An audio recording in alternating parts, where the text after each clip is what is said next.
Subscribe to our channel by clicking the subscribe button. Click the bell button and enjoy the latest uploads from our channel. What's up guys, Mike here, the Detroit Borg, and today we're checking out what's new with Android P. Right now we don't have a name, this is one of the first betas, but we have quite a few new visual tweaks and we're going to compare it side by side with Android Oreo. So as always, the changes start with the lock screen. So right now we have our ambient display and there's a few tweaks here with Android P. You'll notice that we have a percentage indicator on the lower part of the screen, which is very handy because we don't have that with Android Oreo. So we don't have to wake up our phone to find out if our battery is charged. Another visual change is the date and time, so you can see the font is a bit smaller with Android P. Now if we wake up the lock screen, you can see that has also been carried over to the lock screen. We also have these redesigned notification panels, so they're now rounded off at the corners. And if you swipe down, you get to your quick settings up top, which have again been redesigned. They're much more colorful, and we'll get into that when we get to the home screen. So at first glance, it doesn't look dramatically different, but there is a pretty significant difference in terms of the interface. First, up top, the clock has been switched from the right side to the left side. That's a pretty minor detail, but you can also see that they've sort of maxed out how much space the notification badges can take up. So right now it looks like 4 or 5 indicators in the left, and previously that used to continue going on past the center point. Now they do make a clever accommodation for this, so they actually expand out as you swipe down. So that's kind of a neat way of getting around that. So by far the biggest visual change with Android P is the new gesture-based interface, which I'm actually a big fan of. It's somewhat analogous to the iPhone 10, but there's some differences. So instead of a back, home, and recent apps key, we now have this single key with some gestures which perform similar actions.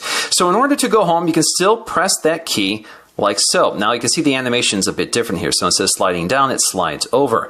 And that alludes to the overview feature. So again, what you can do here is swipe up on that home key to get to your recent apps. You can swipe between them and open up the app you want, or just swipe to dismiss. Now to get to the app drawer on Android Oreo, you swiped up anywhere on the home screen, but with Android P, you have to swipe up specifically on that key. So this can be a little finicky, so you swipe up briefly to get to your overview and swipe up again to get to the app drawer. Now to bypass the overview, just swipe all the way up. Now if you're within an app, if you swipe quickly to the right, this will jump between the most recent 2 apps.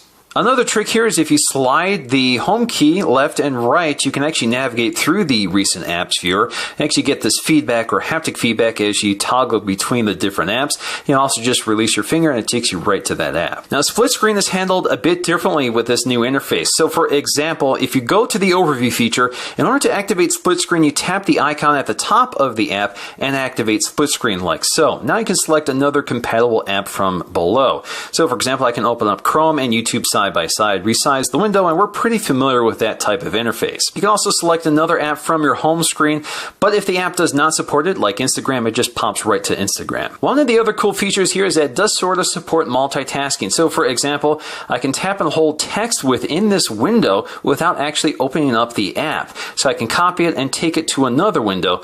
Let's say we want to go to, I'm not sure, Twitter. So if you want to tweet this out, take us to Twitter, and we can go ahead and paste it if we get that to work. Now speaking of pasting, if you tap and hold, we now get this magnifying feature here, this magnifying glass, which is kind of handy. So again, I can tap and hold and it magnifies over the text. Now this is something we're pretty familiar with on iOS, but it's new for Android. Now we still get a back button, but it only appears when it's needed. So obviously if you jump from the home screen to an app, if you go back, it just takes you back to the home screen. Speaking of that back button, it's no longer solid like it was with Android Oreo. So as you can see, this is a pretty significant change in terms of recent apps. So instead of this accordion style stacked interface with drag and drops to activate split screen, it's now integrated into this overview design. Now if you don't like this interface, you can turn it off. In fact, it's off by default. So if you go to settings, all you have to do is go to System and go to Gestures. So under Gestures, you can actually turn off swipe up on home button.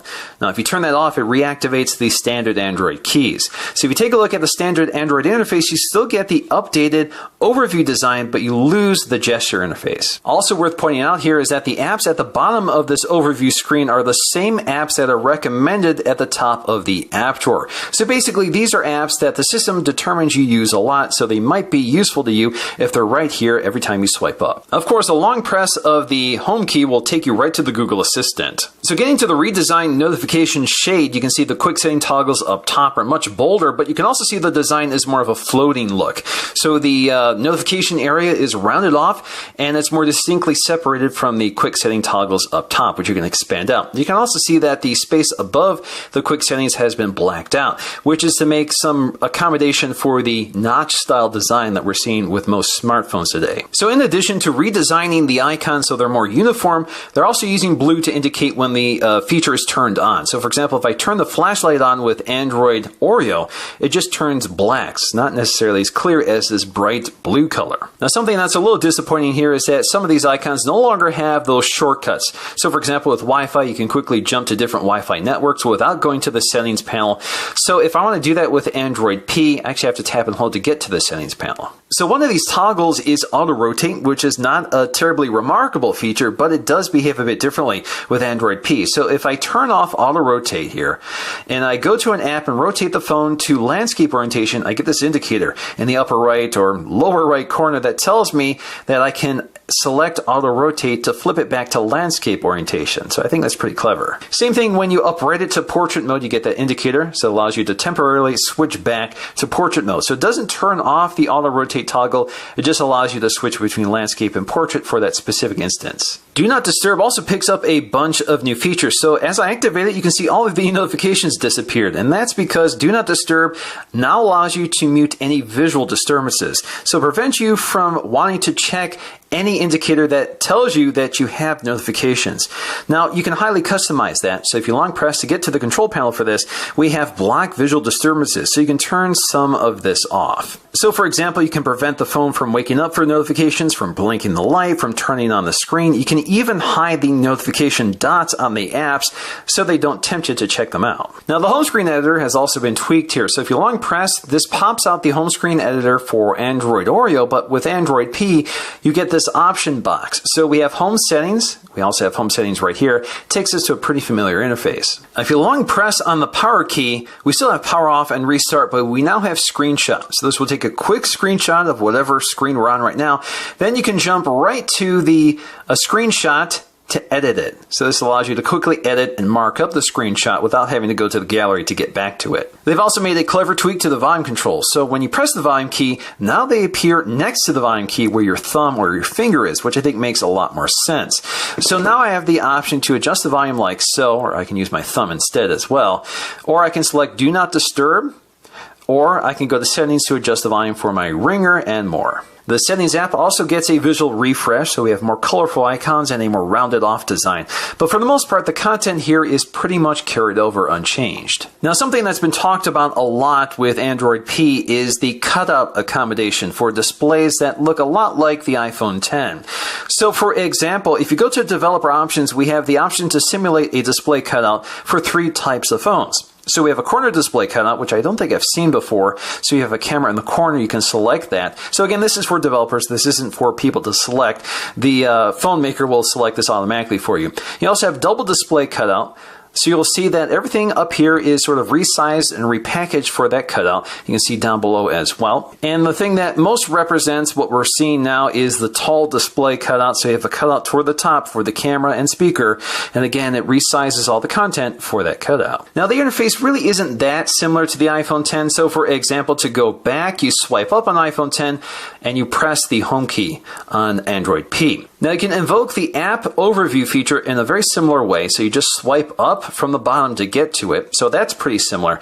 Now what I like better on the iPhone is that you can swipe between your apps just by swiping across on the bottom. So it doesn't switch just between the recent apps. You can switch between all of your apps. So with Android P, it just switches between the last 2 apps. Alrighty guys, so that's going to do for me with this quick look at what's new with Android P. Of course, there's a few other things under the hood, such as AI enhancements to battery saving, as well as app suggestions, and much more. But for now, that should cover all the visual and interface changes you should see coming to your Android phone sometime in the future. So I hope you guys enjoyed this video, and if you did, please let me know with a like, and I'll see you again in my next video.